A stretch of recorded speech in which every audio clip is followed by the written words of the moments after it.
And so what do you guys have kind of structurally in place? What's different about you that's going to, prevent that to be kind of more stakeholder value driven? So we are a steward-owned company.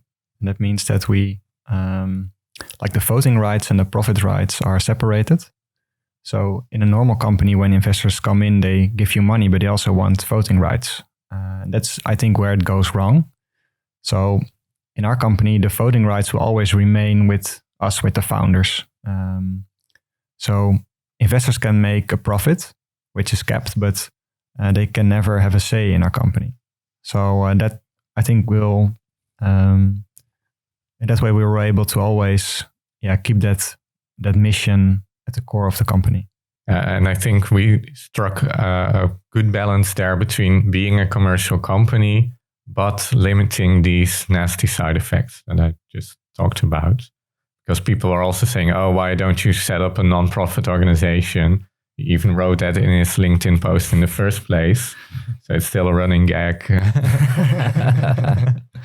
Yeah, but one of the reasons why I love what you guys are doing is because I don't think that you have to choose between being a profitable company and being an ethical company. I don't think that that's a choice that has to be made. That's one of the reasons why we were talking about Lindenham before, why I liked that idea, 3 years ago, was because this idea of, being profitable, but also, serving people that if you were just focused on profit, that you probably wouldn't normally serve. And there was a great article in The Economist a couple of years ago that kind of changed my view on all this. And it was, I think the title was something like the over-financialization of America. And what they were saying is that this argument too often gets oversimplified into, is profit evil or not? And that's not really the conversation. It's more about what happens when, stockholders kind of get it on board, because when you're only worried about a company's share price, you stop to actually think about the other things that really matter. I mean, if you look at, say, an Apple or something like that, what they should really care about above everything else is the people who are using the products and making the best products available. But when you become a $1 trillion company and everybody and their mom is dependent on your stock price, all of a sudden, it's like you have to, if your product is disappointing in the latest announcement, you got to call a press conference and calm people down. And that just seems, I think that's one of the things that, like you say, these companies start off with good intentions, but whenever the money gets to be too much of a controlling factor, it all just goes haywire. Yeah. And we said from the beginning, there's nothing wrong with earning money. It's good to have commercial businesses.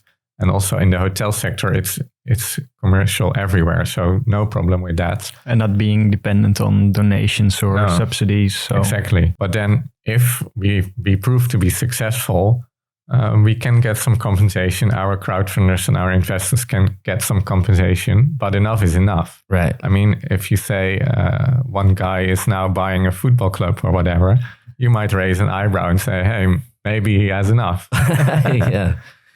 And then why not invest that money back into the company, or when a global crisis hits, build some reserves to weather the storm, right? Yeah. So our crowdfunders can get a 3 times return. Then it stops. It was equity investment, right? All those people. Yeah. And so they can get 3 times, and then that's it. And then their share will, what do you call it? Be void. Interesting. Is there a technical name for this? Technical term for the type of? Yeah, it's called steward ownership, but it's like an umbrella term. You can have many variations, and you can tweak it as you like, because it's a regular limited company that you set up. But like in your articles and associations, you make some different agreements. Interesting. Which we can show you if you want. But I warn you, it's quite heavy stuff. I think we can fill another podcast with legal stuff. So we'll save that one for my legal podcast. If you ever want to make a legal podcast, yes, I'd be happy to join. Well, it is. So I like the idea of the steward ownership, but I just wondered, I guess, on that, if you had a specific name for that type of, equity ownership, like where it automatically ends after you set a cap of how much they can, get on their return. But obviously the people who invested in your round knew that. And so they supported the mission, and they kind of supported what you're about. And you make a good point about, and this is something that I wonder about, because I don't have any uber rich friends, who've been changed by greed or anything like that. But I wonder, like, okay, just like you just said, if you're the founder of Spotify, you've basically been subsidizing your growth on the backs of starving artists, let's say, right? You've been doing that for years, okay? And so instead of when you get to the point where you actually start making some money, instead of paying that back to those artists that have been underpaid for so long, first you go give Joe Rogan $100 million, then you go give Harry, I don't know how many millions they got, but a lot of money.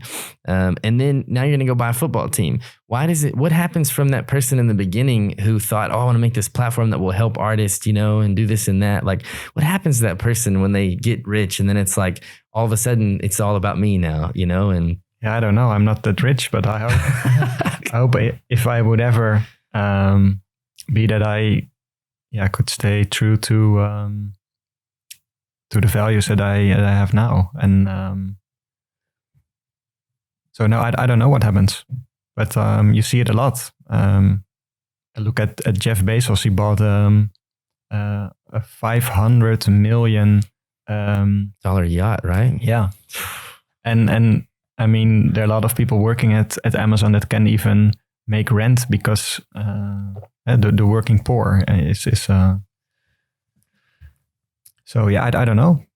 It's also why I'm really happy that we made these values explicit. We wrote a manifest which sums this all up. And also we made these agreements already upfront. So it was quite a hard conversation about the maximum compensation, salary, etc., etc.